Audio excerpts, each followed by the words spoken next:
एगो गांव में आलोक नाम के बहुत नामी चित्रकार अपना बीवी और लड़का मित्र के साथ रहत रहल। पर अब बुढ़ापा की वजह से ओकरा चित्र बनाव कठिन लागत रहे। एगो रात आलोक अपना कमरा में चित्र बनावत रहल और ओकर बीमार बीवी बेड पे लेटल रहल। आप का कर रहल बानी? सोच जाई ना, बहुत रात हो गईल बा। हम अपना जीवन के आखिरी चित्र बना रहल बानी। एकर बाद हम कौनो चित्र ना बनाई। के कर दिखाई? आलोक ओकरा चित्र दिखा के कहेला, तोहार। अच्छा बा। हवा के वजह से ऊपर वाला पन्ना उड़े लागल और बीवी ओकर नीचे वाला पन्ना पे के चित्र थोड़ा सा देख लेलस। ओ नीचे के कर चित्र बा? आलोक पन्ना के पलटलस और नीचे वाला चुड़ैल के चित्र सामने आ गई। हे भगवान, कितना भयानक चुड़ैल बाड़ी। ऐसा लगता जैसे अभी बाहर आके अपन बड़ रूप धारण करी। आप ऐसा चित्र काहे बनैनी? दरअसल यह हमार आखिरी चित्र रहल, पर हम सोचनी तोहार भी एगो चित्र बनावे के चाहिए। ओ चुड़ैल के चित्र के देख के पद्मनी के चक्कर आवे लागल। आलोक, हटाई एकरा के सामने से। हमरा के तकलीफ हो रहल बा। हटाई एकरा के। आलोक फौरन ओ चित्र के एगो कपड़ा से ढक के पद्मनी के बेड पे लेटा देलस। अरे तू सुच जा, हमहू थोड़ा देर में सुच जाई। आलोक अपना चित्र के काम के रोक देलस और कमरा के बाहर चल गई। पद्मिनी कमरा में अकेली सुतत रहली। खिड़की से तेज हवा अंदर आवत रहे। एकर वजह से वो कपड़ा उड़ गई और चुड़ैल के चित्र फिर से दिखे लागल। वो अंधेरा कमरा में वो चुड़ैल के चित्र चमकल शुरू कर देलस और पन्ना धीरे धीरे वो बोर्ड से निकले लागल। पन्ना पूरा निकले के बाद उड़ के पद्मनी के मुंह के पास आ गई और चेहरा जोर से दबावे लागल। पद्मिनी के सांस अटक जाए के वजह से वो जोर जोर से फड़फड़ाए लागल। वो पन्ना के हटावे के कोशिश करे लागल, पर ओकर कोनो फायदा ना भइल। पद्मिनी के आवाज भी ना निकलत रहे। धीरे धीरे ओकर शरीर हिलब भी बंद हो गई और ओकर मौत हो गई। पद्मनी के मरला के बाद वो चित्र वापस वो बोर्ड पे चिपक गई। आलोक कमरा में आयल और पद्मनी के शांति से सुतत देख ओकर बगल में सुत गई। दूसरा दिन के सुबह आलोक और ओकर बेटा मित्र के पद्मिनी के बारे में पता चलल तो उनकरा बहुत दुख भइल। वो लोग उनकर अंतिम विधि के पूरा कैले। जब ओकर चिता जलत रहे तब आलोक के कुछ याद आयल और वो अंदर की तरफ भागल। वो अंदर पद्मिनी के चित्र के पास आयल और ओकरा देखे लागल। ई तो हर आखिरी निशानी है, एकरा भी तू अपने साथे ले जा। इतना कह के वो झटका से पद्मनी के चित्र बोर्ड से निकललस और बाहर आके के चिता में फेंक देलस। पर फेंकला के बाद ओकरा पता चलल कि वो चुड़ैल के चित्र भी फेंक देलस। वो रोवे लागल और मीत के लेके घर के अंदर चल गई। उहे रात आलोक अपना कमरा में बेड पे अकेला लेटल रहल। ओकरा पद्मिनी के बहुत याद आवत रहे। उठल और पद्मनी के चिता के पास चल गई। वो चिता के पास पहुंचल और एगो पत्थर पे बैठ के शांति से चिता के देखे लागल। इतने में ओकर नजर चिता में फसल एगो कागज पर पड़ल। आलोक वो कागज के उठौलस और देखला के बाद वो बहुत चकित सा हो गई। वो चुड़ैल के चित्र वाला कागज रहल। अरे ई कागज जलल कैसे ना? आलोक के कुछ समझ में ना आवत रहल और वो भागत भागत मीत के पास गए। अरे बेटा मीत, ई देखा, ई आग में ना जलल और एकर ऊपर के चित्र भी सही सलामत था। केकर चित्र? चुड़ैल के। दोनों बहुत डर गए। अचानक वो कागज अपने आप हिले लागल और छत तोड़ के हवा में उड़ गई। आलोक और मीत डर के मारे बाहर भाग गए। वो दोनों घर से दूर भागे लगले और याकायाक रुक गए। उनकर सामने हवा में चुड़ैल के चित्र के कागज खड़ा रहल और अब वो पहले से बहुत ज्यादा विशाल हो चुकल रहल। ओकरा अंदर के चुड़ैल हिलत रहली। आलोक, तू हमरा के जलावे के कोशिश कैले बाड़ा। अब हम तारा के जिंदा ना छोड़ब। तोहार बीवी के बाद तू हमार शिकार बाड़ा। मतलब पद्मनी के तू मरलू? हाँ। चुड़ैल जोर जोर से हंसे लगली। आलोक डर के मारे भागे लागल, पर वो चुड़ैल ओकरा कागज से घेर लेलस। आलोक कागज के घेरा में घिर गईल। चुड़ैल आलोक के हवा में उठा के कागज में जकड़ लेलस और ओकर शरीर के मोड़े लागल। यही के साथ ही आलोक के हड्डियन के टूटे के आवाज आवे लागल। वो दर्द की वजह से चिल्लात रहल। अंत में ओकर आवाज शांत हो गई और वो कागज आलोक के खून से जगह जगह लाल पड़ गई रहे। चुड़ैल कागज के झटका से खुल्लस और आलोक के मुड़ल शरीर मीत के सामने आके गिर पड़ल। मीत डर के निगाह से आलोक के तरफ देखत रहल। चुड़ैल मीत के पास आवे लागल। अब तोहार बारी। मीत डर के मारे पीछे जाए लागल। वो नीचे पड़ल एगो लकड़ी के उठौलस और चुड़ैल से डर के बोलस, देखा आगे मत अइहा। तू हमरा के एगो छोट सा लकड़ी से ना मार सकेला। चुड़ैल हंसे लागल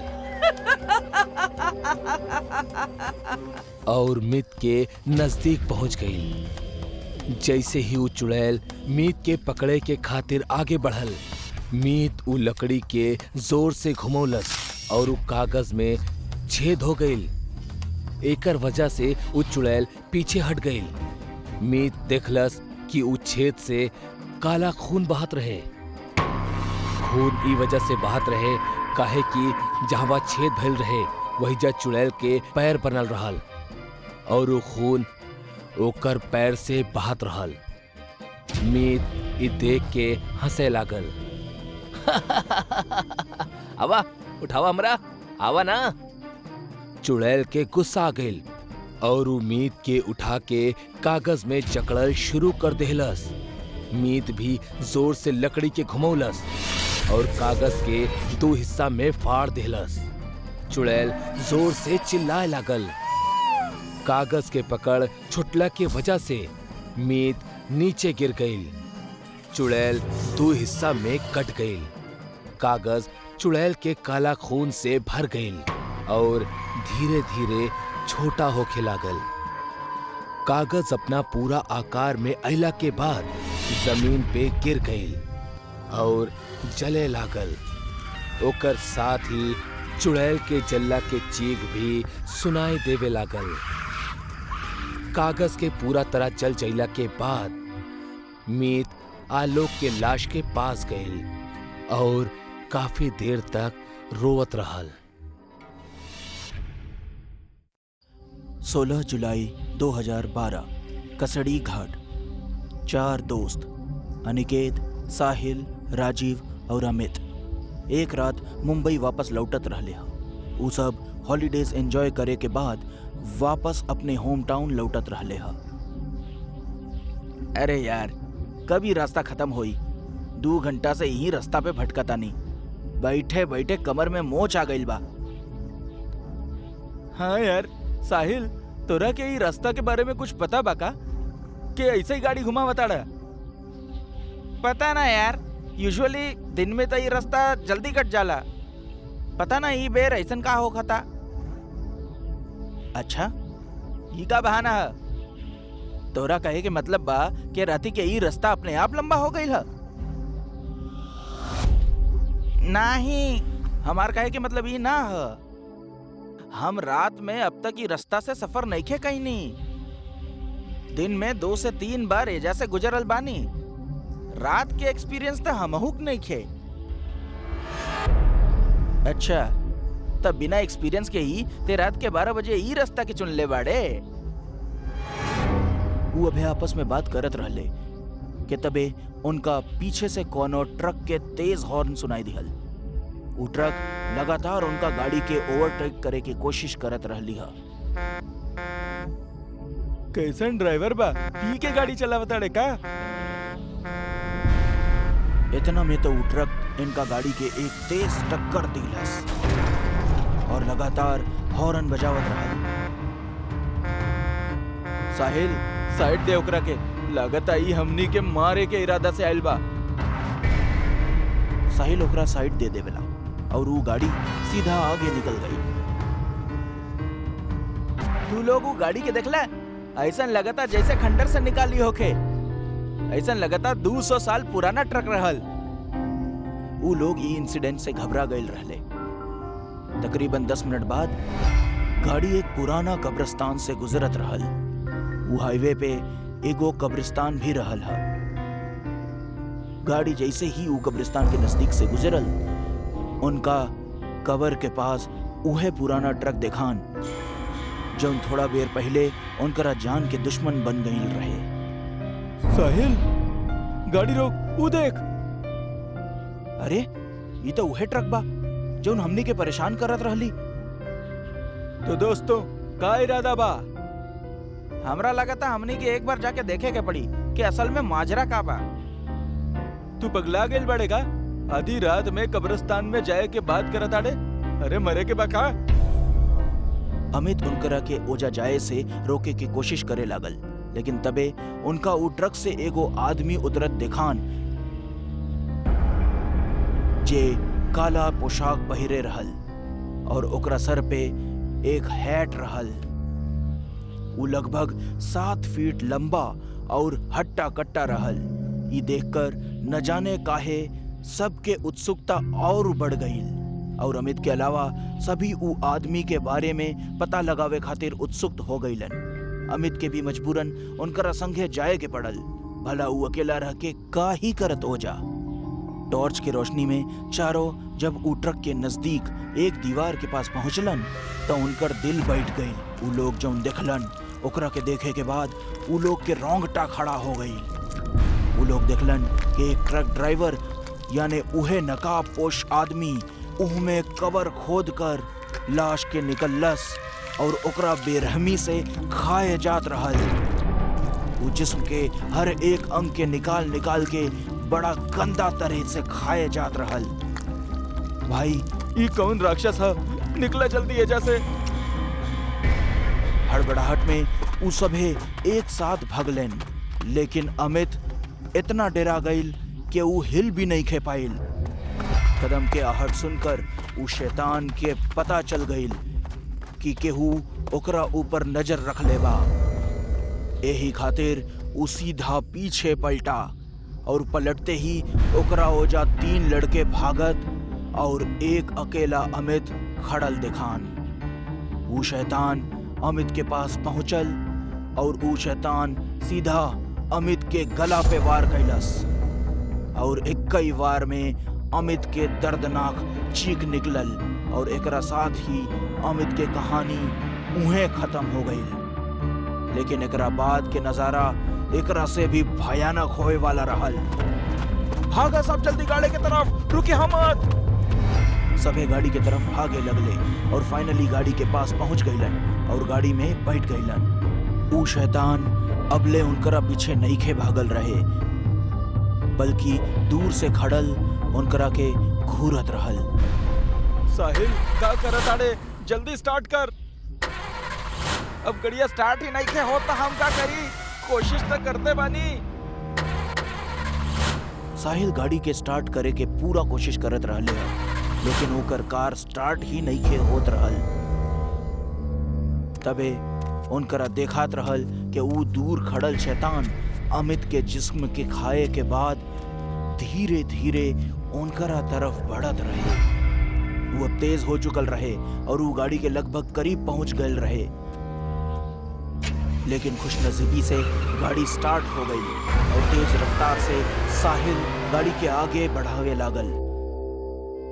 वो शैतान ई तीनों के पीछे पड़ गई रहे और तबे वो हवा में उड़ल और सीधा गाड़ी पे कूद गई और अनिकेत खिड़की से बाहर अपन मूड़ी निकललेस ई कंफर्म करे खातिर कि ई उहे शैतान बा के ना। तबे वो शैतान अनिकेत के सर के अपना भारी तलवार से काट के अलग कर दिहलस और ओकर अधकटा शरीर गाड़ी में ही फड़फड़ावे लागल। ये देखकर गाड़ी में मौजूद साहिल और राजीव दोनों डरा गईलेन और चलता गाड़ी से कूद गईलेन। वो दोनों घास के मैदान में गिरलेन, ऐसे उनका कम चोट आइल। वो दोनों चुपचाप सांस दबाए लेटल रहले, लेकिन उनकरा डर के वो शैतान महसूस कर लेलस और फिर ओकरा राजीव एक कोना में दिखा गई। शैतान लंबा नाखून और अपना धारदार तलवार से राजीव पर वार कैलस, जैसे ओकर दर्दनाक चीख निकल आइल और ओकर कहानी भी उहें खत्म हो गई। ओकर भी सर धड़ से जमीन पे आ गिरल। वो शैतान साहिल के ना देखले रहले और साहिल भी राजीव के मौत के वक्त ओजा से भाग गईल रहे। यही वजह से साहिल बच गईल रहे। 16 दिसंबर 2012 के रात कसेड़ी घाट हाईवे पे जौन हादसा उनकरा संगे घटल, ओसे हमनी सबके ई सीख लेवे के चाहिए कि अंधेरी रात में भुतहा रास्ता से गुजरे के अंजाम कितना खतरनाक हो सकेला।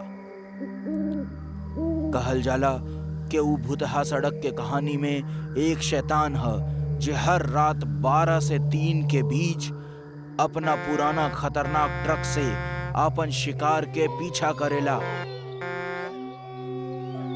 और ओकरा मार कर कब्रिस्तान में दफन कर देवेला और अगला रात ओके उहे कब्र से निकाल के ओकरा जिस्म के टुकड़ा के खावत रहले, जैसे ऊ अमर रह सके। कहेले रात दिन से ज्यादा खतरनाक होखेला और अमावस के रात त ऐसे भी ज्यादा। अमावस की रात में भुतहा इलाका में परिंदा भी पर मारे से पहले 100 बार सोचेला, काहे कि ई रात में भूत प्रेत और भटकत रूह के गुस्सा और उनकर शक्ति अपना चरम पर होखेली और अपना दायरा में उस शख्स के तलाश करेले जे उनकर शिकार बन सके।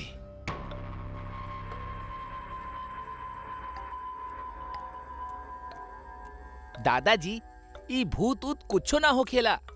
रउआ समझी, अगर कल हम शाम तक शहर ना पहुंचब तो हमार बॉस हमके नौकरी से निकाल देई।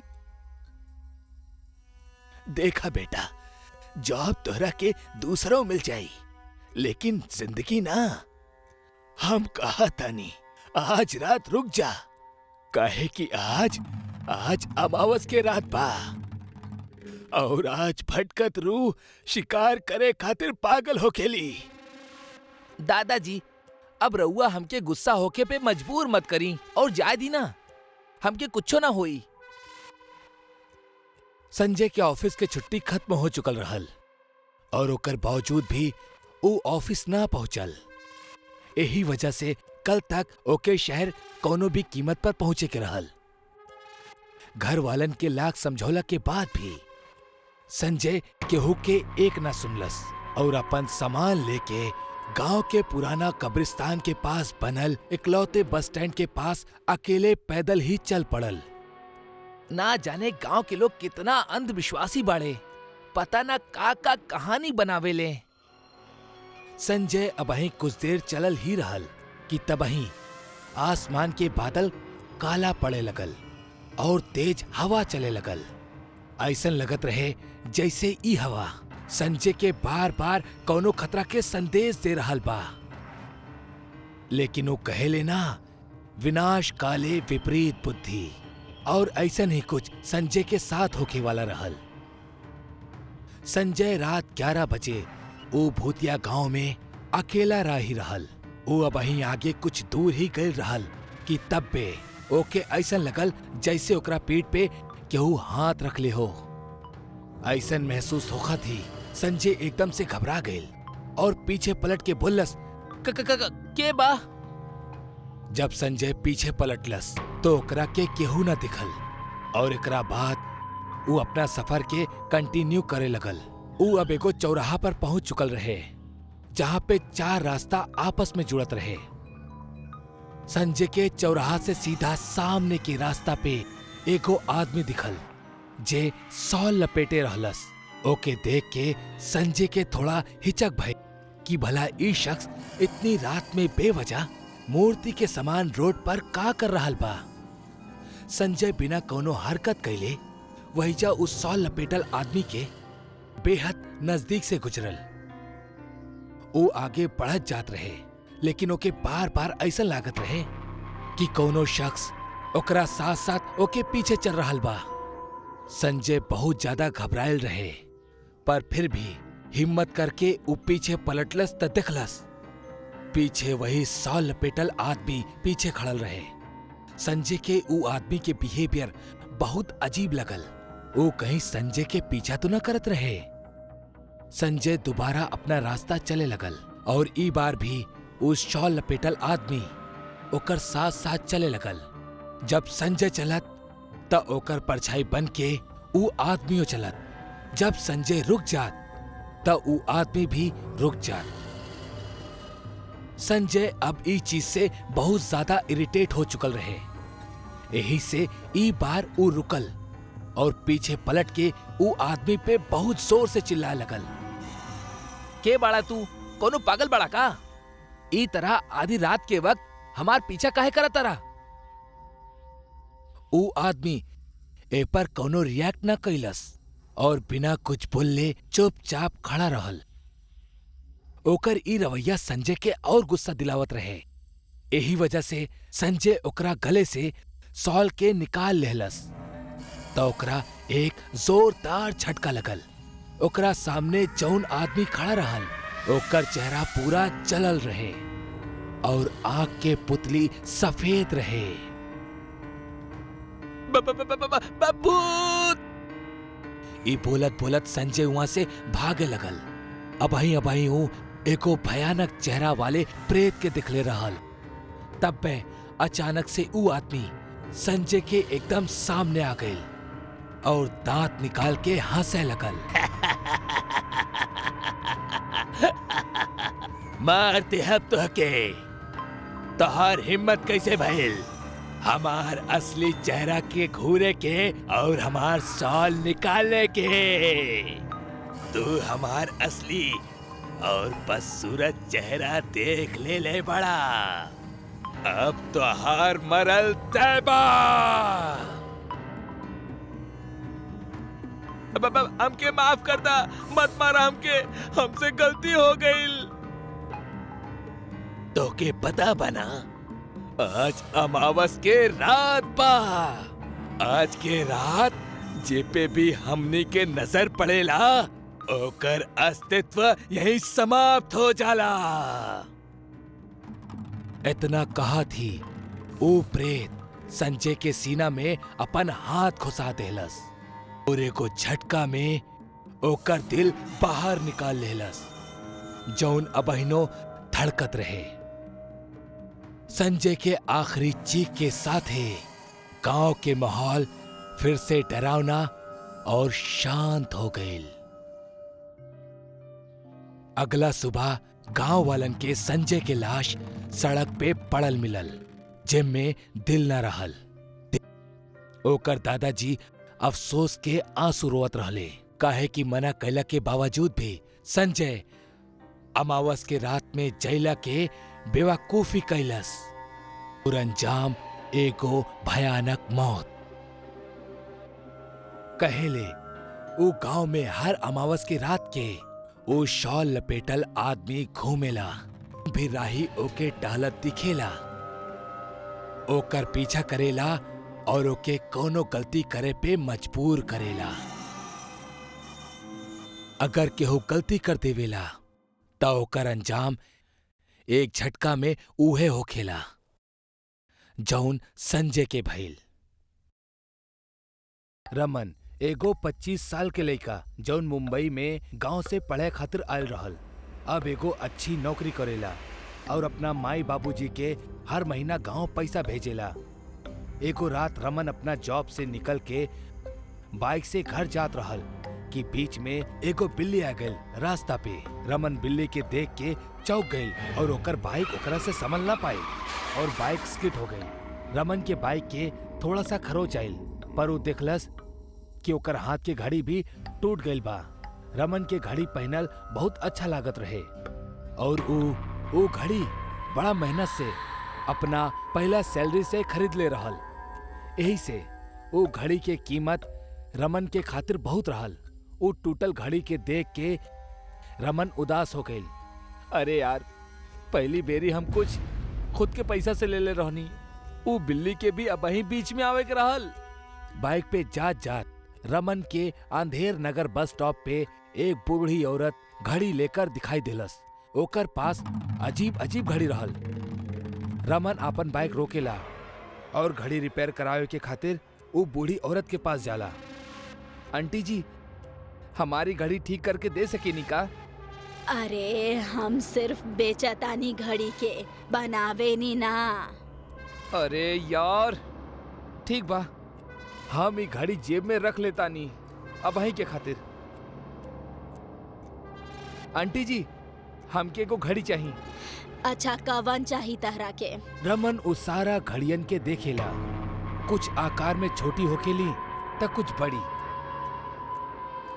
रमन बहुत सोच के एगो घड़ी देखेला। ऊ घड़ी रमन के बहुत पसंद आवेली। हाँ, ई वाली दे दा, ई हमके बहुत अच्छा लागल। कितना पैसा भइल आंटी एकर? रमन सामने देखेला तक केहू ना दिखेला, मानो जैसे वैजा केहू राबे ना कैलस। ना ऊ औरत के जाए के आवाज आइल और ना ही ऊ औरत पैसा लेलस। अरे पैसा तो लेके जाई तू।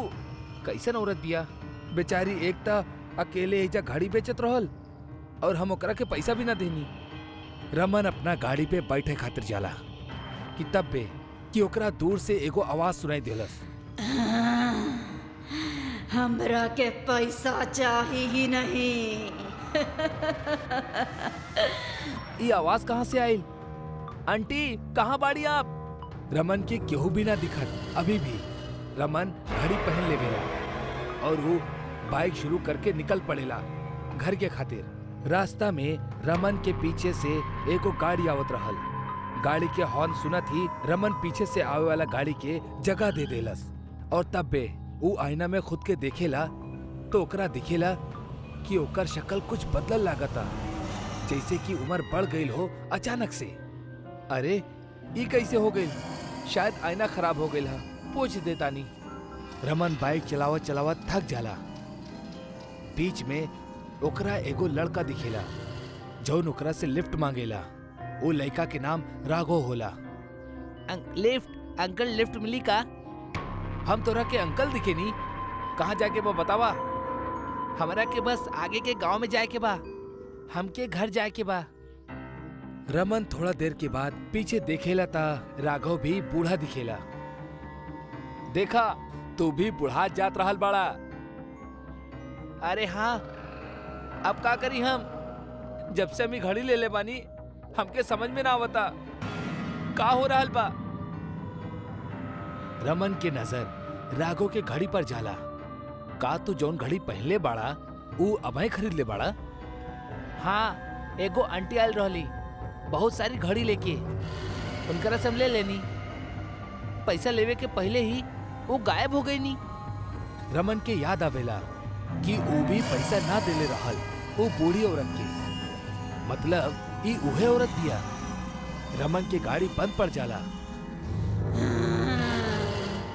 तोहार पैसा से ज्यादा कीमती हमरा तोहार जान बा।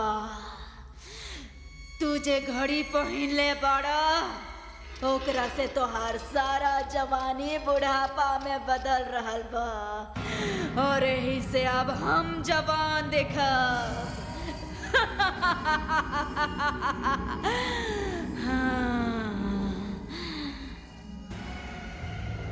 वो बूढ़ी औरत रमन राघव के सामने आवेली। चुड़ैल अपना घूंघट उठावेली और जोर जोर से हंसे लागेली। तू भूत बाड़ू, हमके लगते रहल कुछ अजीब हो रहल बा। हम अपन घड़ी अबही के अबही हाथ से निकाल के तोड़ देतानी। फिर ई देखा। रमन घड़ी निकाले लागेला पर घड़ी निकलबे न करल। रमन दांत से घड़ी निकाले के कोशिश करेला पर ओकर दांत कमजोर हो जाला उम्र के वजह से। राघव भी दांत से घड़ी निकाले के कोशिश करेला पर राघव के दांत टूट जाला। ए भगवान, ई का हो गईल? अबही तक तो हमार आधी उम्र भी ना भइल रहे और अबही ने हमार दांत गिरा देला। राघव रोवे लागेला। वो चुड़ैल वो दोनों के जान खुद में डाले लागेली। दोनों चिल्लाए लगले। तब बे वहां एगो तांत्रिक आ जाला और वो अपना झोली से कुछ राख उड़ा कर वो चुड़ैल पर फेंकेला। ए चुड़ैल, ऐसन अनजान लोगन के पकड़ के उनकर जान ले तोरा के बहुत बड़ा पापी बनावेला। घोर पापी बाड़ू तू। ये तू का कर रहल बड़ा तांत्रिक? तोहरा के ही महंगा पड़ी। तांत्रिक वो चुड़ैल के अपना पाउडर से बनायल गोलाकार घेरा में कैद कर देवेला। चुड़ैल चीखे लागेली। वो रमन राघव के जान लेला से पहले ही तांत्रिक ओकरा के कैद कर देवेला। शुक्रिया बाबा जी। ए शुक्रिया शुक्रिया। ए चुड़ैल कोनो साधारण चुड़ैल नहीं खे।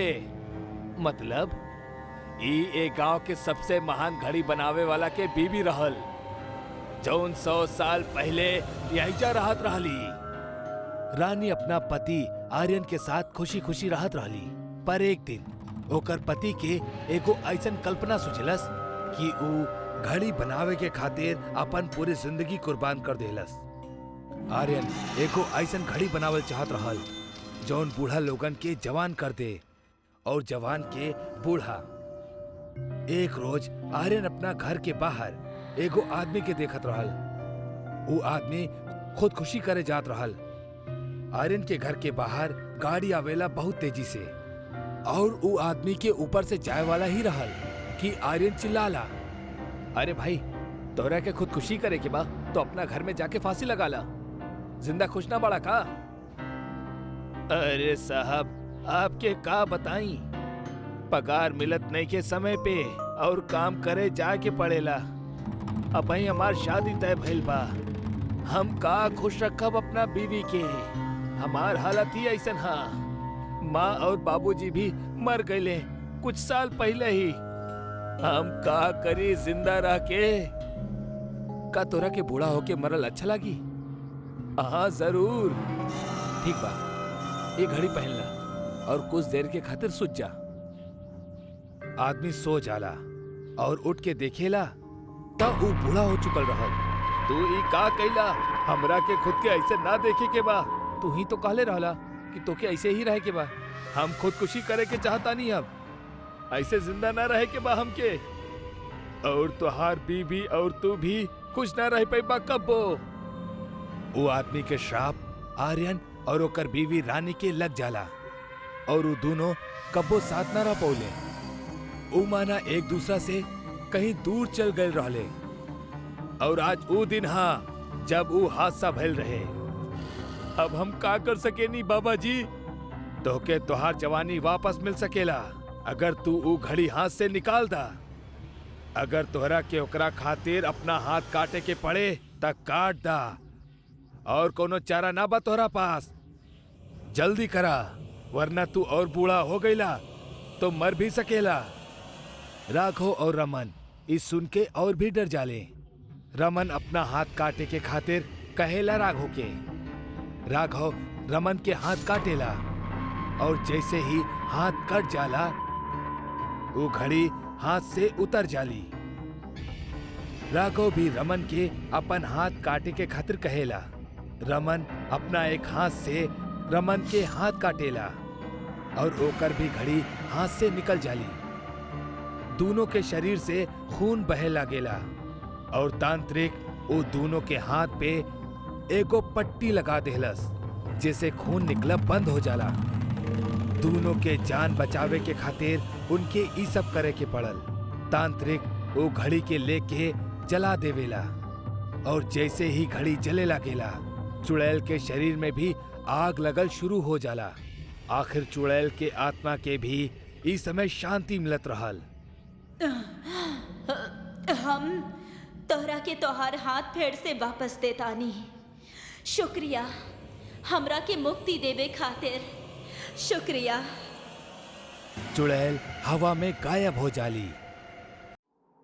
दीपक अपना जिंदगी में बहुत खुश रहल। वो अपना गांव के पुश्तैनी मकान में अकेला ही रहत रहल और खेती बाड़ी संभालत रहल। जिंदगी ओकर मुताबिक ही कटत रहल। लेकिन तब भी ओकरा एगो गहरा सदमा लागल, ई जान के कि ओकर जिंदगी में अब कुछ चंद दिन ही बचल बा। ओके एगो बीमारी है जौन की 3rd स्टेज पे बा और अब मुश्किल से ओकर जिंदगी की 1 ही महीना बचल बा। एक शाम दीपक अपना खेत से घर लौटत रहल। तब बे ओकरा कोनो लड़की के रोवे के आवाज सुनाई देहलस। वो लड़की घूंघट में रहल जौन वजह से ओकर चेहरा ना दिखाई पड़त रहे। अरे के बाड़ू तू और इतना रात में इस सुनसान जमीन पर का कर रहल बाड़ू? वो अनजान लड़की रोवत हुए। हमार नाम मंजू बा। अरे मालिक अब का बताई, रास्ता भटक गइल बानी अपन गांव के। कुछ समझ नहीं के आ रहल कि का करी। केहू पहचान वाला चाहे दरिया दिल इंसान भी नसीब ना हो रहा।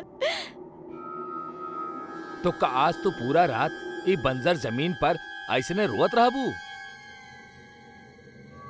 तब और का करी मालिक, ई अभागिन के किस्मत में ही है लिखल बा। दीपक मन ही मन में सोचत रहल, बात तो ये एगो अबला नारी, हमके एकर मदद करे के चाहिए। अच्छा सुना, आज रात के खातिर तू हमार घरे चला। आज की रात वहीं रुक जाइया और कल सुबह सुबह ही चल जाइया। हाँ ठीक बा मालिक, जैसन आप कहीं। दीपक मंजू के आज के रात के खातिर जगह दे देवेला। अगला सवेरे दीपक एगो गहरा लेकिन थकावट वाला रात के पूरा करत करत बिस्तर से उठेला। वो जैसे ही आगे बढ़ेला ओकरा मंजू आईना के सामने बाल झाड़त दिखेली। ओकरा देख के कुछ समय के खातिर त दीपक मदहोश सा हो जाला। दीपक मन ही मन बड़बड़ात रहल, ई तो कोनो अप्सरा से कम नहीं खे। पिछला रात घूंघट के कारण ऊ लड़की के चेहरा ना देख पौलस, लेकिन अब जब ऊ ओकर खूबसूरत चेहरा देखलस तो ओकरा ऊपर फिदा हो गई। मालिक अब हमार निकले के वक्त हो गइल बा। अरे इतना जल्दी? चला बढ़िया सा चाय हो जाओ। दीपक चाय बना कर लावेला। दीपक के पूरा मन रहल कि ओकर दिल में मंजू के खातिर का चल रहल बा ई ओकरा के बता दे, लेकिन अबही ओकरा में इतना हिम्मत कहाँ। खैर दोनों साथ में चाय पिए लगले और दीपक भी जात जात ओकरा के कहेला, मंजू अब हमनी अच्छा दोस्त बन चुकल बानी, त अब तू आवत रहिया हमरा से मिले खातिर। जी बिल्कुल, अभी हम चलत आनी। ओकर 2 दिन बाद अचानक से दीपक बहुत बीमार पड़े लागल। ओकरा केहू के सहारे की जरूरत रहे। ओकर केहू भी आपन ना रहे और ना ही ओकर कोनो परिवार रहे। लेकिन तब्बे ओकरा के मंजू याद आ जावेली। जैसे ही ओकर दिमाग में मंजू के नाम आवेला, वैसे ही दरवाजा पे एगो घंटी बजेला। दीपक धीमे और थका आवाज में, दरवाजा खुलल ही बा, अंदर आ सकेला। दरवाजा के बाहर मंजू खड़ल बिया। उस समय रात के 10 बजत रहे। अरे मंजू, तू यहाँ इतना रात में?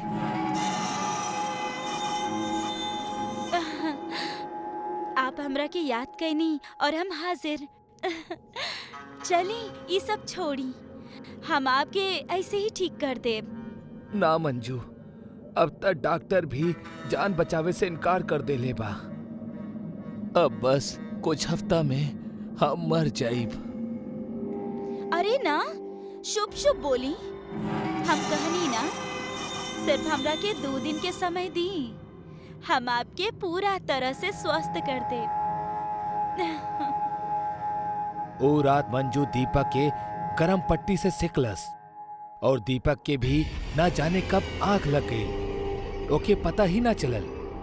अगला सुबह भइल तब मंजू पहले से ही उठ के जागल रहे और दीपक के खातिर चाय बनाकर ले आयल। ओ पूरा दिन मंजू दीपक के जी जान से देखभाल करत रहल और कुछ हर्बल दवाइयां भी देलस। आज के रात दोनों एक ही पलंग पे आराम करत रहले। दीपक खुद पे काबू न कर पौलस और जाके मंजू से लिपट गई। मंजू के भी जैसे दीपक के बाहों में एक बहुत ही हसीन सा सुकून मिलत रहल। दोनों ओ रात खूब इंटीमेट भइले, बिल्कुल पति पत्नी की तरह। खैर, वो बात अलग है कि वो दोनों शादीशुदा ना रहले। मंजू भी दीपक के प्यार में पागल रहली। वो भी खुद के रोक ना सकल। अगला सुबह जब दीपक की नींद खुलल तो ओकरा के बहुत अच्छा महसूस होखत रहल। ओकरा कोनो भी तरह के बुखार, थकावट या बीमारी के संकेत बिल्कुल नजर ना आवत रहे। ओ मंजू की आवाज लगावे लागल, लेकिन मंजू ओकरा के पूरा घर में कहीं भी नजर ना आइलस। ओ सोचलस उ शर्मा के चल गईल होखी, दोबारा जरूर आई। लेकिन वो अपना वादा पूरा कैलस, जौन वो कहले रही कि वो दीपक के बस 2 दिन में मौत के मुंह से बचा ली। वो अपना डॉक्टर से भी मिललस और ई बेर ओकर हेल्थ रिपोर्ट भी बहुत अच्छा रहे। वो बिल्कुल सेफ रहल। दीपक का वो लड़की के पता ढूंढे लगल, लेकिन वो लड़की यानी मंजू ओकरा के कहीं भी ना मिलल। आज भी ई एगो गहरा रहस्य है कि आखिर वो लड़की दीपक के रहल जे ओकरा के जिंदगी देहलस, लेकिन फिर गायब हो गई। कहीं वो एगो प्यार करे वाला चुड़ैल तो न रहली। अमित ऑटो चलावत रहले हा। एक दिन बहुत काम होए के वजह से रात के 12 बज गए रहे। अमित घर वापस जात रहले हा, तबे रास्ता में अमित के एगो सुंदर लड़की दिखाई देहलस। रुका रुका भैया, रुका। अरे मैडम, रहुआ इतना रात के ही सुनसान जंगल में क्या करत आनी? भैया, हमें जगह केहू के जानी नहीं ना, यहाँ पर नया आयल बानी। कहाँ जाए के बा रहुआ के? ऊ ओकरा के एक पर्ची दे के कहली हा। हमरा के ई पता पर जाए के बा। ठीक बा मैडम। अमित अपन ऑटो चलाते रहल कि ओकर ध्यान शीशा पे गई। शीशा में रूपा के असली चेहरा दिखात रहल हा। रूपा एगो चुड़ैल रही। हे भगवान, ई का मुसीबत आ गइल बा। ई लड़की तो एगो चुड़ैल बा। भगवान हमार रक्षा करी, हमरा के बचा ली। भैया बस ऑटो रोक दी, हमरा यहाँ जाए के बा। हे भगवान रक्षा कर, भगवान रक्षा कर। कितना पैसा भइल? अमित बिना पैसे लिए डर के मारे ऑटो के पूरा तेजी से भगा के अपना घर वापस जात रहले हा। बिना खाए पिए अमित सो गईल। सवेरे जब उठले हा, रात के का भइल रहे जी? भूत देख ले रहनी का। तोरा कैसे पता? अरे हम तो मजाक करत रहनी। आप सीधा आईनी और कुछ बोलनी भी ना, खाना भी ना खैनी और बस जाके सूत गईनी। हमरा कुछ याद नहीं खे। अमित और कमला आपस में बात करत रहले ह कि तबे रूपा दरवाजा खटखटावली। का हम अंदर आ सकेनी? रूपा के देख के अमित के पसीना छूटे लागल। आई अंदर आई आई। ई मोहल्ला में हम नया बानी। भैया कल हमरा से पैसा ले ही वहाँ से चल गए रहले। कोनो बात नहीं के। का भइल रहे जी? आपके इतना पसीना काहे छूट रहल बा? गर्मी बहुत ज्यादा बा ना, शायद यही से। हाँ। रूपा पैसे देके चल गईली। अमित और कमला आपस में बात करे लगले। आपके तबीयत ठीक बा ना? तू लड़की से दूर रहा, यही में हमने के भलाई है। अरे ई का बोल रहल बानी जी आप? अमित काम करे चल जाला। कमला रूपा से मिले चल गईली। अरे दीदी आप यहाँ? हाँ, हम सोचनी तू नया आयल बाड़ू, अकेले सामान के व्यवस्था ना कर पैबू, ऐसे हम यहाँ तहार मदद करे खातिर चल आईनी। बहुत अच्छा कहनी। वैसे आपके नाम का बा? हमार नाम कमला बा। और तोहार?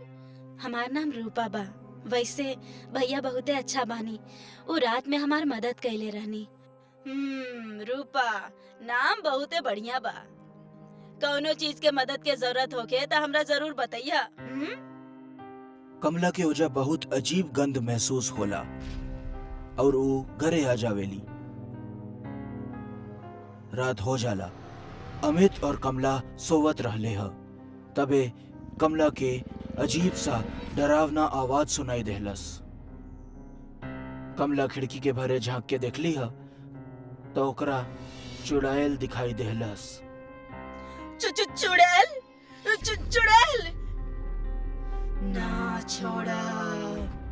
ना छोड़ब। उठी जी, अजी उठी, देखी ना बाहर के बा। चुड़ैल हमरा पता रहे ये होई। अब केहू ना बची, हमने सब मारा जाब। का आपके पता रहे? हाँ कुछ ना, चुपचाप सो जा। दोनों सो जाले। सवेरे उठते ही अमित मोहल्ले के सरदार से बात करे खातिर चल जाला।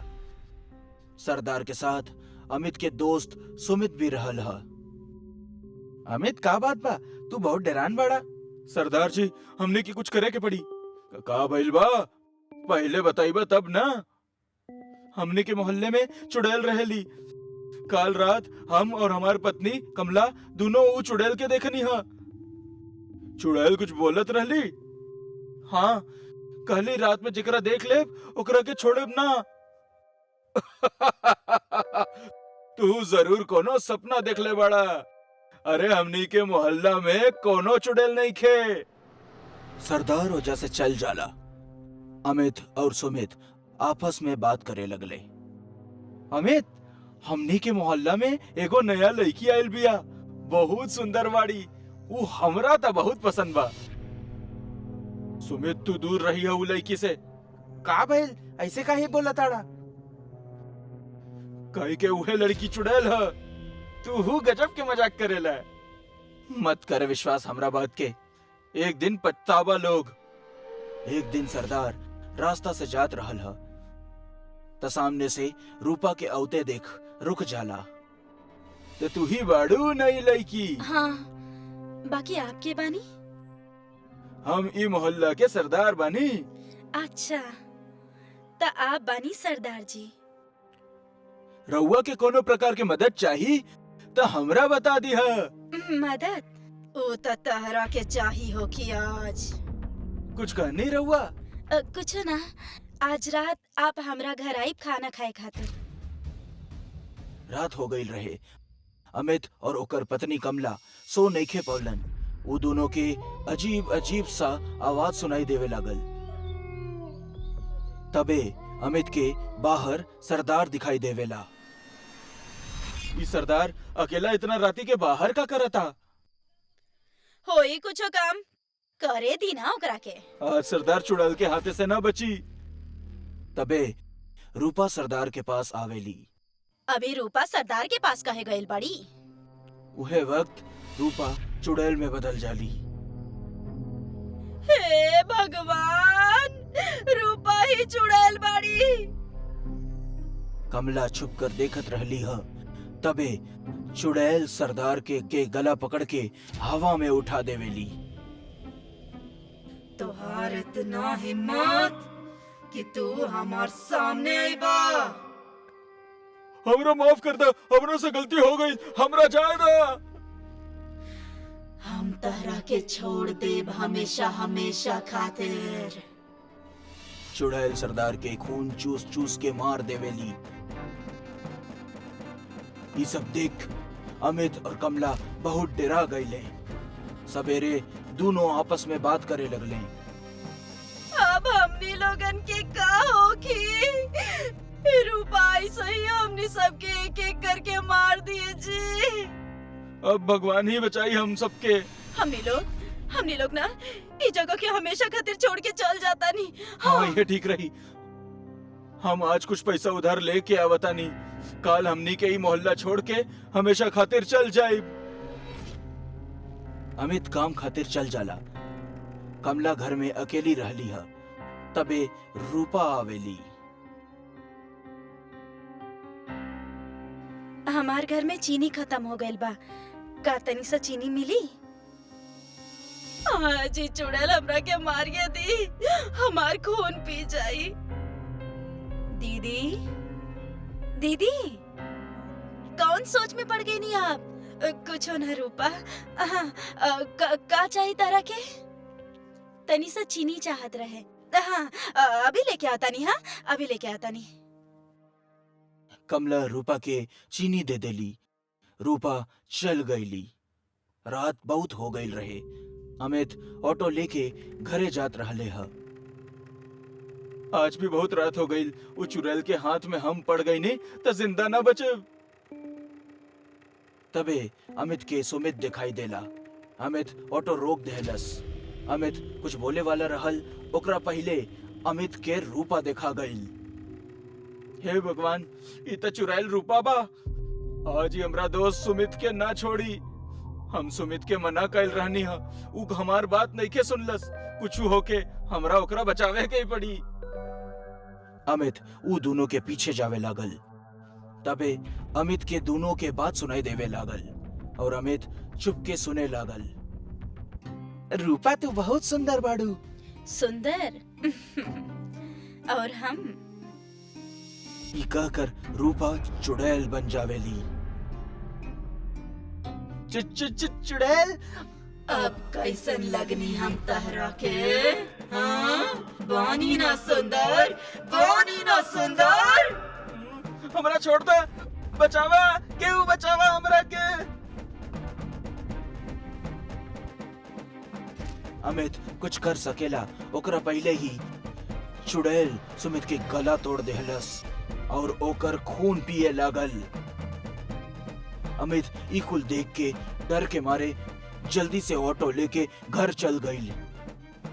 का भैल जी, इतना देर कहाँ कर देनी? हाँ? और इतना डराल काहे बानी आप? कमला, वो चुड़ैल ने सुमित के हमरा सामने मार दिलस। हम वही रहे, सब देखत रहनी, लेकिन कुछ न कर पैनी। का? सुमित के मार देली चुड़ैल? हाँ, अभी चुड़ैल के कुछ करे के पड़ी, ना तो हमनी लोगों में से केहू के जिंदा ना बची। हाँ, मेरे को बाबा के जाना तानी, वो हमनी के मदद जरूर करी है। अमित और कमला सवेर होते ही बाबा के पास चल गईलन और बाबा के पूरा घटना के बारे में बतावलन। बेटा, हम तोरा दोस्तन के तो वापस नहीं खिलाई सकीत, लेकिन वो चुड़ैल के तो हम छोड़ब ना।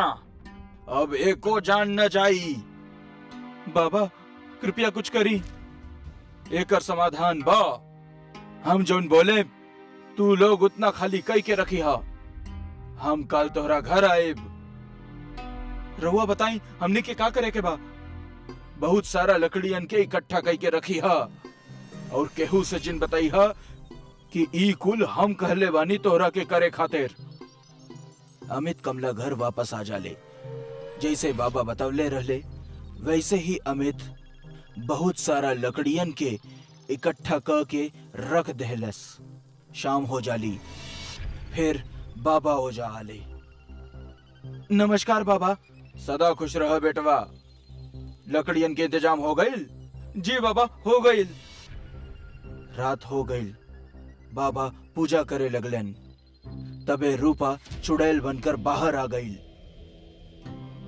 के करे तेरा हिम्मत जे हमरा के बुलेलस, आज हम ओकर खून पी जाएब। हमार हिम्मत भइल। आज तोहार आखिरी दिन बा। तब बतावा, तोहार कोनो आखिरी इच्छा बा?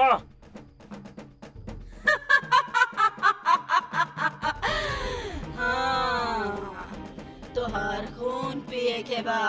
अमित, लकड़ियन में आग लगावा।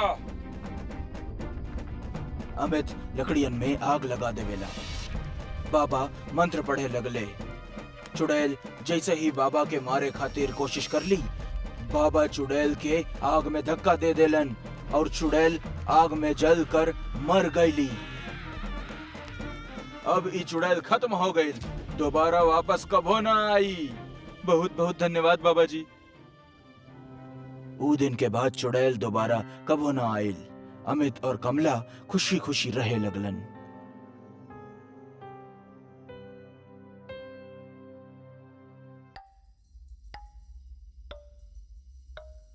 ठंड के महीना रहल और आज हरिया एकदम भोर में 3 बजे के करीब ही अपना हाथ में बाल्टी लेके खेत पहुंच गई।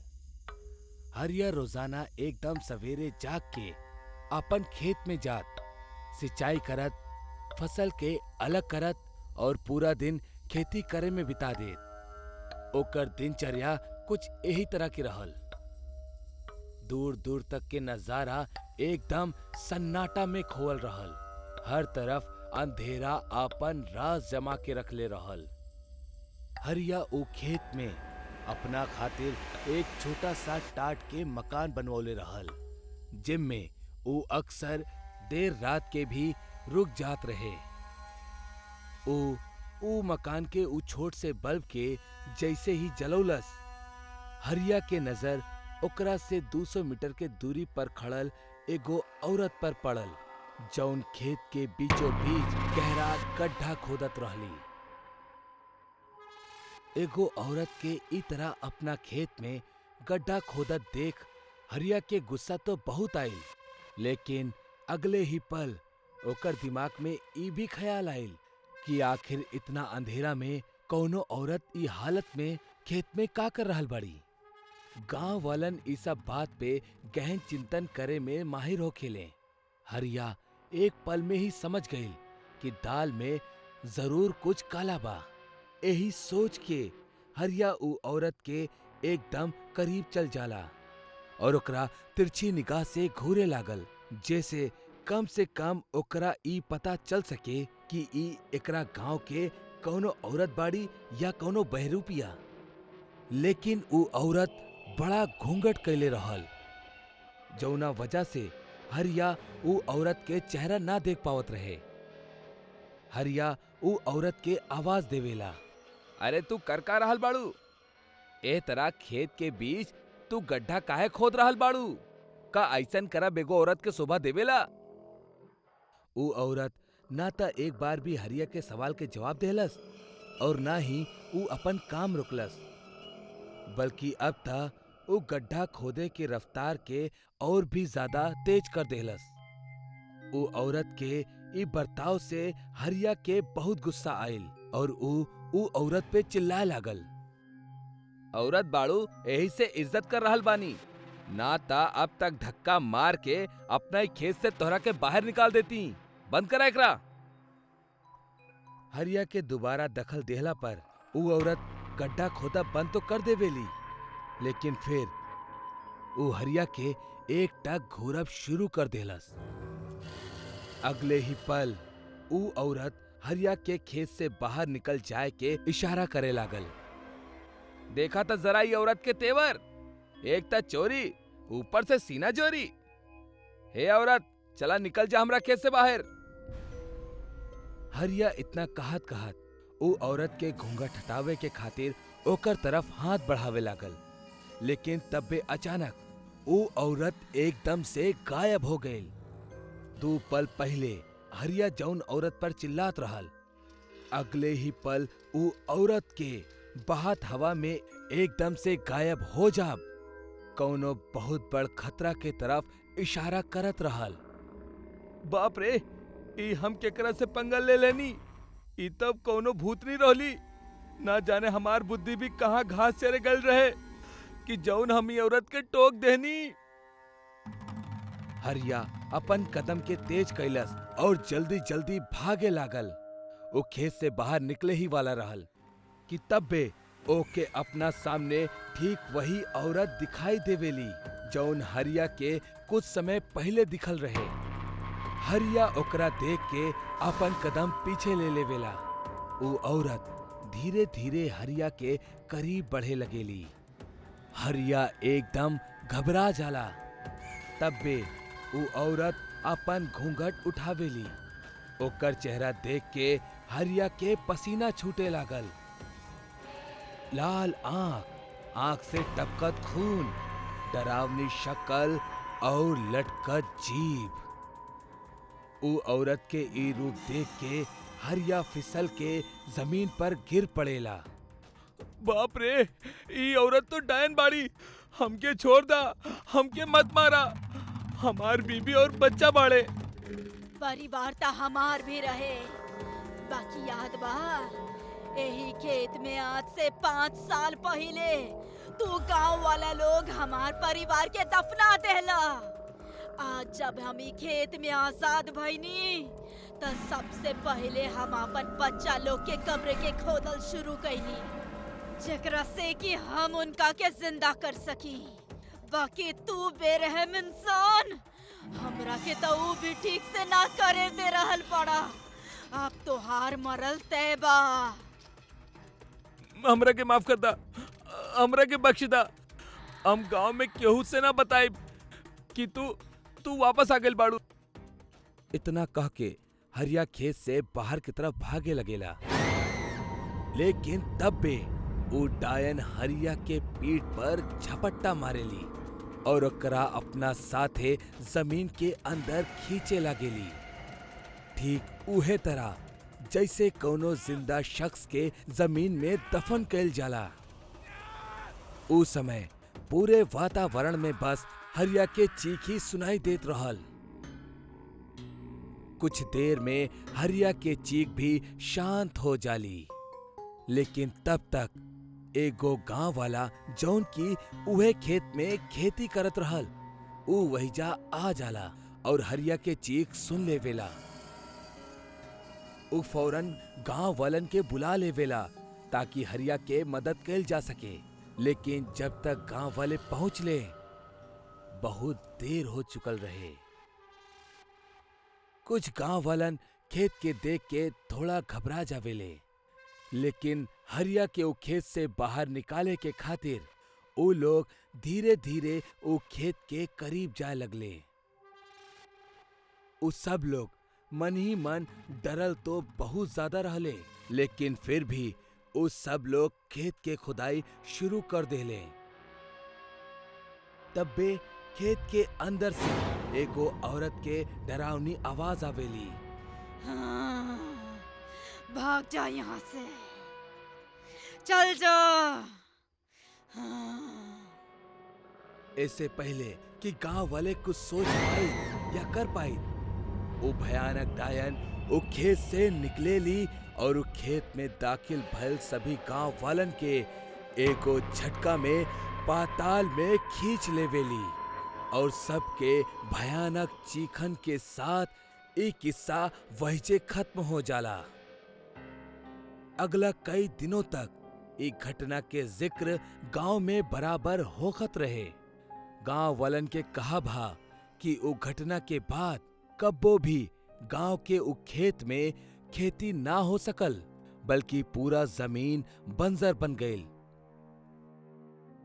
सालों पहले कोनो औरत के अपना 2 बच्चा के साथे ओ खेत में बैठ के तंत्र साधना करत देखल गयल रहे, जौन गांव के मासूम लोगन के बलि देत रहली। यही वजह से एक दिन मौका पाके जब वो औरत अपना साधना में व्यस्त रहली, गांव वालन कोनो तांत्रिक के मदद से ओकर दोनों बच्चा के चुरा लेले और बड़ा गुप्त तरीका से खेत में ही उनकरा जिंदा दफन कर देले। एकर बाद गांव वालन ऊ औरत के भी बांध देले और उहे खेत में दफन कर देले और 5 साल बाद उहे खेत से ऊ औरत डायन बन कर निकलस और आज ऊ डायन उहे खेत में वास करेली। ऊ डायन ऊ खेत में कैद हो चुकल बा, जौन वजह से ऊ खेत से बाहर ना आ सकेली। लेकिन इतिहास गवाह जे भी ऊ खेत के करीब गइल बा, कब्बो भी एगो गांव में एगो डॉक्टर रहल, जौन बहुत ही अच्छा इलाज करत रहल। गांव के हर एगो आदमी ओकरा पास ही अपन इलाज करावे खातिर जात रहल। गांव में ओकर एगो छोटा सा क्लिनिक रहल। एक दिन भोजा नाम के एगो आदमी अपना बीवी के जख्मी हालत में डॉक्टर के क्लिनिक पे लेके आइल। ओकरा बीवी के एक्सीडेंट होखला के कारण बहुत खून बहत रहल और वो मरे के कगार पे रहल। डॉक्टर साहब, हमार बीवी के बचा ली, बहुत खून बहाता होकर। का भइल एकरा के? इतना खून काहे बहाता? साहब, हमने कुछ सामान खरीदे के खातिर मार्केट जात रहनी, तब बे पीछे से एगो गाड़ी बहुत तेजी से आयल और हमने दोनों से टकरा गइल। हमरा ज्यादा चोट तो ना आइल, पर एकर बहुत खून बहे लागल। यही से हम जल्दी से एकरा आपके पास लेके आ गईनी। आप कुछ करी डॉक्टर साहब, कुछ करी प्लीज। अरे अरे तू शांत हो जा और रोल बंद करा, हम देखा तानी। डॉक्टर भोजा के बीवी के इलाज करब शुरू कर देले। भोजा बहुत ही घबराइल रहल। डॉक्टर जैसे तैसे खून के बहाल रोक देले और जल्दी से भोजा के पास आ गईले। देखा भोजा, हम खून के तो रोक देले बानी, पर एकर पूरा इलाज यहाँ ना हो पाई। तोहरा एकरा शहर लेके जाके पड़ी और बड़ा अस्पताल में एकर इलाज करवावे के पड़ी। साहब, हमारे पास इतना पैसा नहीं खे, और अगर शहर ले जात एकरा के कुछ हो गल त? बात के समझा, ये जा हमरा लगे इतना साधन नहीं खे कि हम एकर इलाज कर सकी, और अगर एके यहाँ रखला तो शायद एकर जान के भी खतरा हो सकेला। पर हम इतना पैसा कहाँ से लाई साहब? हम बहुत ही गरीब आदमी बानी। इला, ये कुछ पैसा रखा। जब तहार बीवी ठीक हो जाओ तब बाद में हमरा के लौटा दिया। अब जा जल्दी करा, एकर हालत बिगड़ रहल बा। डॉक्टर के दिहल पैसा लेके भोजा अपना बीवी के शहर ले जाए खातिर निकल गई, पर गाड़ी में जात जात आधा रास्ते में ही होकर मौत हो गई। भोजा वही जे अपना बीवी के पास जोर जोर से रोए लागल। उहे रात डॉक्टर जब अपना क्लिनिक बंद करके घर जाए के तैयारी करत रहले, तब बे उनकरा के बाहर से केहू आवाज देलस, डॉक्टर साहब। इतना रात के बाहर से आवाज अइला के कारण डॉक्टर चौंक गइल। वो बाहर जाके देखले ता एक पल के खातिर उ डर गइले। अंधेरा में कुर्सी पे केहू बैठल रहल। ओकर चेहरा ना दिखत रहे, पर शरीर से उ एगो आदमी जैसा लागत रहल। डॉक्टर ओकरा के आवाज देले, के हा? उ आदमी कुछ ना बोलस। डॉक्टर और भी डर गइले। डर के वजह से उ 2 कदम पीछे चल गइले। हम पूछे तानी के बा उहाँ? का चाही तोरा? अगर तू चोरी के इरादा से आयल बाड़ा तो चला जा यहाँ से, वरना हम पुलिस के बुला ले हब। अचानक उस शांति के चीरत चीरत एगो आवाज आयल, हम चोर ना, भोजा हई। भोजा, तू बड़ा? अरे हम तो डर ही गल रहनी, लेकिन तू यहाँ का कर रहल बड़ा? तहार बीवी कैसन बड़ी? हमार बीवी मर गई साहब। अरे परी भइल कैसे? तू तो ओकरा शहर लेके गल रहला ना? भोजा एकदम से उठल और चिल्लात हुए डॉक्टर के सामने गइल, शहर तक ना पहुंच पाइलू। रास्ता में ही दम तोड़ देलसु बेचारी। और ई सब तहरा वजह से भइल बा। भोजा गुस्सा से पागल होत रहल, ओकर दिमाग पे खून सवार रहल। भोजा तू शांति से बैठ जा, फिर बात करल जाई। और ये हमरा पे इल्जाम लगाओ बंद करा, एमे हमार कोनो गलती नहीं है। डॉक्टर, तहार वजह से हमार बीवी मर गई। अगर तू यहाँ ओकर इलाज कर देले होई तब उ आज जिंदा होखत। एगो मामूली सा जान ना बचा सकल त का फायदा ऐसन अस्पताल के। ऐसन बात ना हा, हम तहरा से कहले रानी कि यही सारा उपकरण नहीं खे और ओकर बिना। चुप, एकदम चुप। तू हमार बीबी के मरले बड़ा, ओकर हत्या कैले बड़ा। तू जैसन हत्यारा के इस समाज में जिए के कौनो हक नहीं के। भोजा गुस्सा से टेबल पे पड़ल चाकू के उठौलस और डॉक्टर के पेट में घुसा देलस। डॉक्टर जोर से चिल्लाई। हमार बीवी भी यही तरह चिल्लात रहली। हम तहरा ओही के पास भेज रहल बानी। ऊपर जाके ओकरा से माफी मंगिया। अगर वो माफ कर देलस त ठीक बा, वरना यही तरह नरक में सड़त रहिया। भोजा एक और बार डॉक्टर के पेट में वार कैलस। डॉक्टर चीखल और तड़प तड़प के मर गई। भोजा चाकू वहीजे फेंक के क्लिनिक के दरवाजा बंद करके चल गई। भोजा थकल हारल अपना घर आयल और रोवत रहल। बाहर बहुत तूफानी बारिश होखे लागल। अचानक से केहू भोजा के घर के दरवाजा खटखटौलस। भोजा डर गई। इतना रात के क्या आयल हुई? कहीं पुलिस के तना पता चल गई ना? पुलिस के कैसे पता चल सकेला? अब वहीं तो रात था। अचानक से एक और बार फिर से केहू भोजा के दरवाजा खटखटौलस। भोजा बाहर जाके देखलस एगो आदमी खड़ा रहल। ओकर चेहरा छाता के नीचे छिपल रहल। के है भाई, का चाही? भोजा आप हई? हम ही हई। आपके? हमरा के आपके बीवी भेजले बाड़ी आपसे मिले के खातिर। ई का बात कर रहल बड़ा? हमार बीवी तो मर चुकल बाड़ी, वो तरह के कैसे भेज सकेली? आप ही तो हमरा के अपना बीवी के पास माफी मांगे खातिर भेजले रहला ना, तो हम वही के जवाब लेके आयल बानी। भोजा डर गई। वो आदमी छाता नीचे कैलस और अंदर आए लागल। भोजा देखलस कि वो डॉक्टर रहल जौन ओकरा घर आयल रहे। ओकरा पेट पे वो दो चाकू के निशान वैसने रहल। डॉक्टर साहब, तू जिंदा कैसे बड़ा? हम तो अपना हाथ से तहरा के मरले रहनी, फिर ये सब कैसे हो सकेला? हमार कोनो गलती ना होखला के बाद भी तू हमरा के मार देला। अब हम एकर बदला लेवे खातिर आयल बानी। भोजा डर के घर में भागे लागल। डॉक्टर भी ओके पीछे गए। हमरा के माफ करता, हमरा के ज्यादा। हमार हत्यारा के हम ना छोड़ा। और वैसे भी ऊपर जाके हम तहरा बीवी से बात कैले बानी, ओकरा तहर हरकत के बारे में बतौनी, ओकरा से माफी भी मांगनी। पर वो हमरा से कहलस कि भोजा के ओकरा गलती के सजा मिले के ही चाहिए। हम कुछ न कैले बानी। तू झूठ बोल रहल बड़ा। तू एगो भूत बड़ा।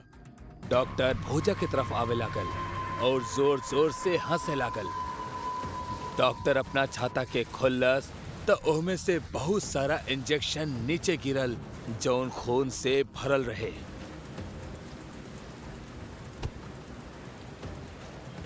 अब है तहार गंदा और गलत दिमाग के इलाज करतानी हम। तहार बीवी ऊपर तहरा इंतजार कर रहल बाड़ी और हम तहरा ओकरा पास ले जाए खातिर आइल बानी। ना ना, हमरा के माफ करता। डॉक्टर नीचे पड़ल इंजेक्शन में से एगो इंजेक्शन उठौलस और भोजा के गले में घुसा देहलस। डॉक्टर पूरा के पूरा खून ओकरा गला में छोड़ देहलस और इंजेक्शन वापस ना निकललस। भोजा दर्द के वजह से जोर से चिल्लाई और नीचे गिरे लागल। जहां डॉक्टर इंजेक्शन मरले रहल, भोजा के वो जगह नीली पड़ गई। एक एक के डॉक्टर सारा इंजेक्शन भोजा के शरीर में लगा दिलस। भोजा के पूरा शरीर धीरे धीरे नीला पड़े लागल और नीचे गिर के थर थर कांपे लागल। भोजा के ऐसा देख के डॉक्टर बहुत खुश होत रहल।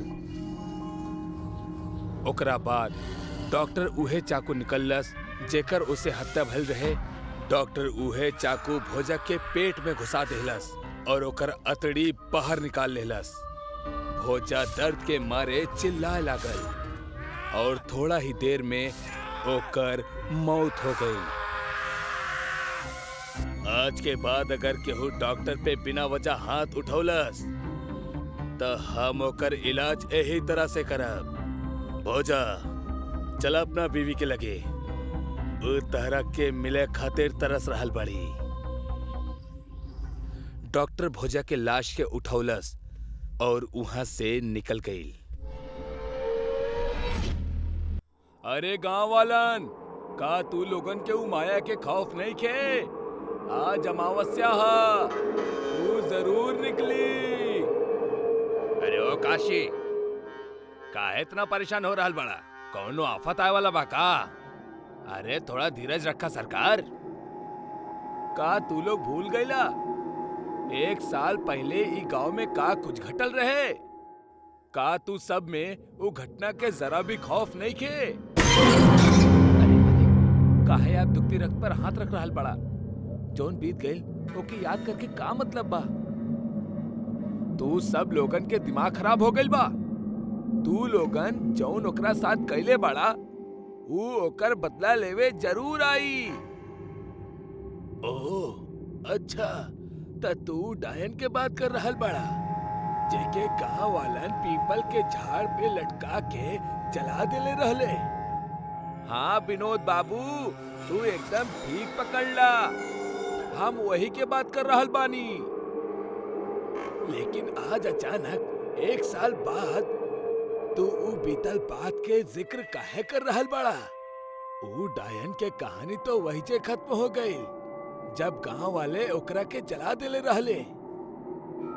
लेकिन का तोहरा एकरा बात के ऊ भयानक वाक्य याद नहीं खे कि जब ऊ डायन ई श्राप देत देत कहले रहल कि ऊ एक दिन जरूर आई। इससे भी ज्यादा डरावनी बात त ई हा कि जौन लोगन ऊ दिन ऊ डायन के जलत देख लेले रहले ऊ फिर दोबारा कब्बो भी अपन खुलल आंख से देखे लायक ना बचले। ऊ डायन के मौत देखे वाले हर शख्स के आंखन के रोशनी चल गईल। अरे बाबा, लेकिन ऊ बातन के आज 1 साल बाद दोबारा दोहरावे के का जरूरत पड़ गल रहे? हम तू सबके और गांव वालन के ऊ वाक्या दोबारा याद दिला रहल बानी काहे कि ऊ डायन के दिखल ई गांव में फिर से शुरू हो चुकल बा।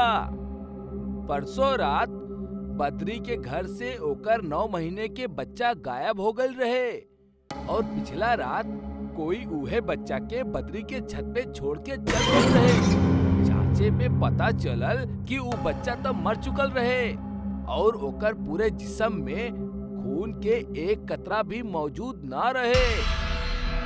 अरे तू कहल का चाहत रहा काशी?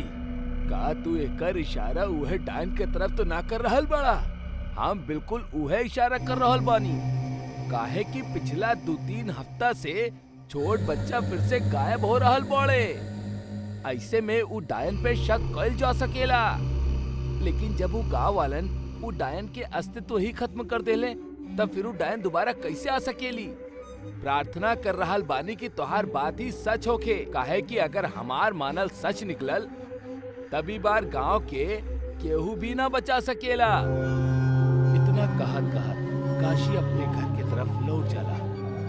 ओकर दूसर साथी भी अपना अपना घर के तरफ लौट जाले। पिछला 1 महीना में वो गांव से कई बच्चा गायब भइल बाड़े, जौन एगो भयंकर खतरा के संकेत हा। काशी वो गांव के सबसे विद्वान शख्स रहल और वो जे भी कहत रहल उ 100% सच हो ही जात रहे। ई बेर ओकर पूरा शक वो डायन के तरफ ही रहल जेकरा पिछला साल एक गांव वाले जलाकर मार देले रहल। पिछले साल भी वो डायन के अंदाजा सबसे पहले काशी के ही भइल रहे और ओकर साजिश के तहत ही वो गांव वालन वो कल के डायन के मार देले रहले जे गांव के छोट बच्चा के अगवा क के उनकर खून से नहात और जवान मर्दन के अपना मुंह में फंसा के उनकर साथ संभोग करत और फिर उनकर ऐसन क के वो पूरा गांव के शमशान बना देवल चाहत रहे। लेकिन काशी गांव वालन के कल की और ओकर अड्डे के जानकारी देलस, जैसे तंत्र साधना में लीन होखत समय गांव वाला नुकरा पीपल के पेड़ से बांध के जला देले। इस साजिश में शामिल हर एक शख्स या तो पागल हो गए या रहस्यमय ढंग से, सिवाय एक काशी के छोड़ के। कल की डायन के एगो खास बात रहे कि वो पूरा साल में सिर्फ 3 महीना की खातिर ही अपना तय खाना से निकलत रहे और अपना शिकार के भी तलाश करत रहे। वो 3 महीना के दौर अब शुरू हो चुकल रहे। कई बार भी काशी के शक सही साबित होगी या कहानी ऐसे भी भयंकर रूप ले, ई हमनी आगे जानल जाई। रात के करीब 12:30 बजत रहले। काशी कौनो गहरा सोच में खोवल अपन खटिया पर लेटल रहे। कौनो वजह से ओकरा नींद ना आवत रहे शायद। कोई ओकर घर के दरवाजा खटखटावेला और एकर साथ ही काशी के भी सोच के बांध यही जे टूट जाला। काशी अंदर से ही आवाज लगावेला, कौन हा ई समय? जाने का आफत आ गईल। तब भी बाहर से एगो आवाज आवेला, अरे काशी भैया, अरे हम बानी, दूध वाला अजय। काशी के दिमाग वैसे ही सुन्न पड़ल रहे। वो बिना कुछ सोचे समझ ले दरवाजे की तरफ बढ़ल और दरवाजा खोलस। दरवाजा खुलने के साथ ही काशी पूरा सिर से पैर तक कांपे लागल और ओकर रोंगटा खड़ा हो गए। काशी हड़बड़ाइल और घबरात घबरात बोलस, तू कल की तू यही जा। हाँ, हम उहे बानी जे तू सोच रहल बाड़ा। हम कल की बानी और अपन मकसद पूरा करे आइल बानी, जे बीतल साल अधूरा रह गइल रहे। और साथ ही साथ हमरा के अपन जुड़वा बहन के बदला भी त लेवे के बा। बहिन, एकर मतलब हमने जेकरा के कल की डायन समझ के मरनी वो तू ना, तोहार हम शक्ल और लिबास में तोहार जुड़वा बहन रहे। हाँ, जेकरा के तू लोग कल की समझ के मारला वो हमार जुड़वा बहन रहली। तू निर्दयी लोग हमनी के कुटिया के पास पहुँच के हमनी के मार दे वाला बाड़ा। एकर अंदाजा हमनी के पहले ही हो गईल रहे। बाकी गांव के मूर्ख लोग ये बात से बिल्कुल बेखबर रहे कि हमार कौनो जुड़वा बहन भी बाड़ी, और बस यही बात के पूरा फायदा हम और हमार बहन उठैनी। हमार बहन अब तक एगो ताकतवर डायन बन लेना रहली।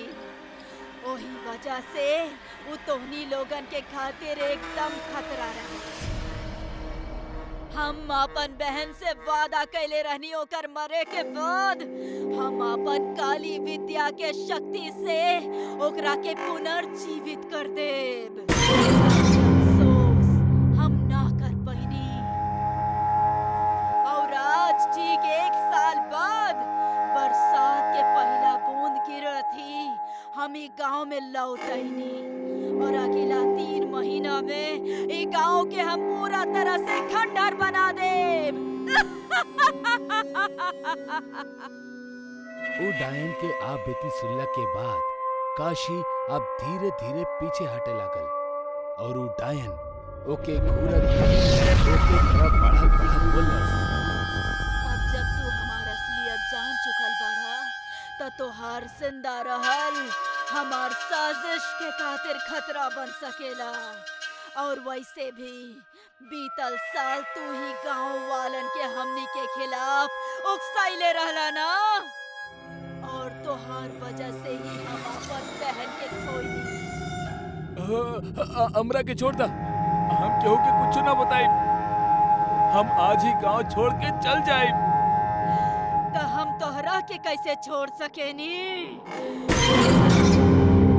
तोहार गांव छोड़े से हमरा के सुकून ना मिली, बल्कि तोहरा के दुनिया छोड़े के होई। काशी वो डायन से जिंदगी के भीख मांगे लागल, लेकिन वो डायन के इससे कौनो फर्क ना पड़े वाला रहे। वो तेजी से ओकर तरफ बढ़ल और एक झटके में अपन नुकीले नाखून से ओकर सीना के पार कर दिलस और ओकर जिस्म से ओकर दिल निकाल लेलस। अगली सुबह गांव वालन के ऊ पीपल के पेड़ पे काशी के लाश लटकल मिलल। ठीक उहे तरह जौन तरह गांव वालन कल्कि की बहन के ऊ पेड़ पे लटकौले रहे। इस दृश्य के खुलल आंख से देख पावल केहू के लिए भी आसान ना रहे, लेकिन काशी के मौत से गांव वालन के एको बड़ खतरा के संकेत मिल चुकल रहे। गांव वालन ई किस्सा पे तरह तरह के बात करे लगले। अरे किशन बाबू, काशी भाई के हालत के देख के ता हमके भरोसा ही ना हो रहल बा। अब हमने गांव वालन के भी बड़ा सावधानी से रहे के पड़ी, वरना ना जाने वो डायन के अगला शिकार के होई। एक घटना के बितले 10 दिन गुजर चुकल रहले और आज 11वीं रात रहे। गांव के सुनसान बस्ती में अचानक पायल के खनखन भइल, जैसे कुछ लोगन के नींद खुलल, लेकिन कुछ अभी भी गहरी नींद में सुतत रहले। जागल सारा लोग बिस्तर पकड़ के भगवान के नाम जपे लगले और वही जी जेकर घर के दरवाजा खुलल छूटल रहे, कल की वो घर में दाखिल होके वही जब मौजूद सब लोगों की जान से मार दिया और फिर बड़ा सुकून से उनकर खून पिए लगा। अगला दिन गांव के खेत में दिन दहाड़े भयंकर आग लग गई, जैसे बहुत से किसान आत्महत्या कर लेले। तक कुछ लोगन गांव छोड़े के फैसला कर लेले। गांव वालन के पिए के पानी मिले वाला एकमात्र ऊ कुआं भी अंदर से जहरीला हो गई। पूरा गांव में मातम के माहौल छा गई। गर्भवती महिला के बच्चा पेट में ही मर गई। गांव वालन की दर्दनाक घटना के पूरा जिम्मेदार उहे डायन के ठहरौले और सब लोगन ई मान लेले कि उनकर गांव के जरूर केहू के हाल लागल बा। यही सोच के एक सप्ताह में पूरा गांव खाली हो गई और आज एक खौफनाक किस्सा के 11 साल गुजरला के बाद भी अगर केहू भूलल भटकल गलती से भी वो गांव में जाए के हिमाकत करत, तब ओकरा गांव के प्रवेश के मोड़ पे काशी के आत्मा दिखाई दे जे उनकरा अंदर जाए से रोकेली। लेकिन जे काशी के बात के नजरअंदाज करके गांव के भीतर एक बार दाखिल हो जाला, वो कबो दोबारा लौट के ना आवेला और उहे गांव के भूतिया वातावरण में कहीं भटक के रह जाला।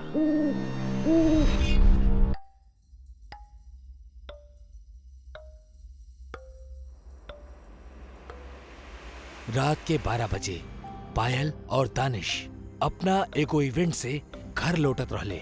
उ दोनों शॉर्टकट के खातिर एगो बस्ती चुनले रहले जौन उनकर 30 किलोमीटर के ड्राइव बचा सकत रहे। यार दानिश, हमने के हाईवे से ही निकले के चाहत रहे। ये गांव के कच्चा रास्ता ना जाने हमरा के बहुते हॉन्टेड वाइब्स दे रहल बा यार। वाह मैडम, मतलब रात भइल ना कि राउर भूत दिखब चालू हो गइल। देखा, ये कच्चा रोड 2-4 किलोमीटर में खत्म हो जाई, फिर बस एगो टर्न, फिर हमनी सीधा होटल पहुंच जाई। दानिश और पायल दोनों कार में बैठ के एक दूसरे से बात करत रहले और दानिश भी वो कार के गांव के कच्चा सड़क पर दौड़ावत रहे। दानिश, तोहरा के का हमनी के गाड़ी के अलावा केहू भी दोसर गाड़ी दिखाई दे रहल बा? ना ना, त तेज चला। कहीं कौनो खौफनाक मंजर हमनी के मौत के फरमान लेवे इंतजार ना कर रहल होके। चला जल्दी। यार तू डरावत तारू या बात करत तारू? ऐसे अच्छा होई तू सुझ जा। कुछ दूरी के फासला तय होकले हुई कि तबही दानिश के नजर ओके गाड़ी के रियर व्यू मिरर पर पड़लस। एकरा देख के ओकर खून जम गईल। दानिश अपना गाड़ी के शीशा में देखलस एगो इंसान बिना सिर वाला जौन ओकरा गाड़ी के पीछे पीछे दौड़त रहल और ओकरा हाथ में एक तेज धार वाला कुल्हाड़ी भी बा। एकरा दिखला के बाद दानिश एक्सीलेटर के और तेज कैलस। वो बहुत ज्यादा डरल रहे, लेकिन वो अपना डर के बिल्कुल भी जाहिर न कैलस, काहे कि ओकरा बगल में बैठल पायल अगर पीछे के नजारा देख ले तो डर से ही मर जाई। अरे दानिश, तू कोनो भूत देख लेला का? इतना तेज गाड़ी काहे चला रहल बड़ा? दानिश अबही भी गाड़ी के शीशा में उस सिर कटल आदमी के भागत देखत रहे। वो पसीना से तरपतर होके लगल। अचानक से वो पीछे भागत आदमी एकदम से गायब हो गई। दानिश के जान में जान आयल, लेकिन तब भी गाड़ी के छत पे जोर से आकर कुछो गिरल। दानिश ना जाने काहे, लेकिन फौरन एक जोरदार ब्रेक मरलस और एकर साथ ही छत पे कूदल उस सिर कटल इंसान सीधा गाड़ी के सामने जा गिरल। वो डरावना इंसान के दिखला के बाद पायल के एक भयानक चीख निकल गई। और भला निकलत भी काहे ना, वो आदमी इतना डरावना जौन लागत रहे। ओकरा धड़ से सिर अलग जो रहे, ओकर कद भी 6 फुट के रहे। ओकरा हाथ में एक धारदार हथियार रहे, जेकरा वो अंधाधुंध चलाए जात रहल। आस पास के पूरा माहौल एकदम गुफ अंधेरा और शांत माहौल में खोल रहे।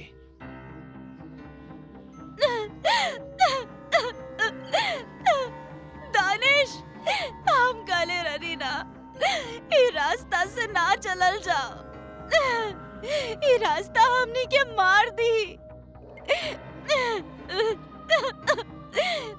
पायल शांत हो जा और चुपचाप बैठल रहा।